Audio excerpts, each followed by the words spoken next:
ত্রিশালে একটি মসজিদে ১৩ বছরের শিশুকে ধর্ষণের অভিযোগ ওঠে স্থানীয় ইমাম সাহেবের বিরুদ্ধে।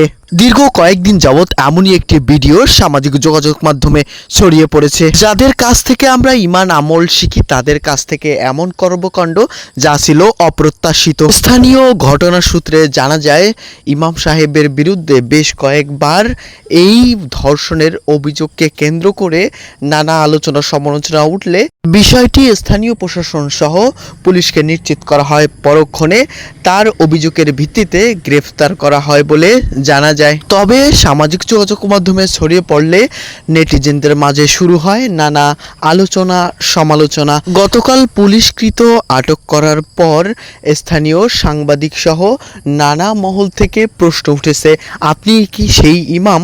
আপনি কি সেই ইমাম?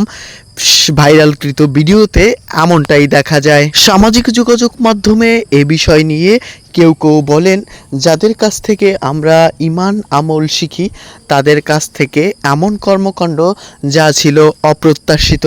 কেউ কেউ বলেন, মসজিদের ইমাম সাহেবের কাছ থেকে আমরা সবসময় ধর্ষণ সহ নানা বিষয় থেকে বিরত থাকার ও সচেতনতার কথা শুনি। তার কাছ থেকে এমন কর্মকাণ্ড যা আমাদের কখনোই প্রত্যাশিত ছিল না। তবে এই বিষয় থেকে আমাদেরকে মুক্ত হতে হলে আমাদের সচেতনতা অতি জরুরি। প্রত্যেকটি পরিবারের তাদের নিজ নিজ সন্তানদের অবশ্যই খেয়াল রাখা এবং সচেতনতার জন্য আহ্বান করা উচিত। কেউ কেউ বলেন, ঘটনাটি ঘটার সাথে সাথেই 999 ডায়াল করে পুলিশকেও জানানো উচিত।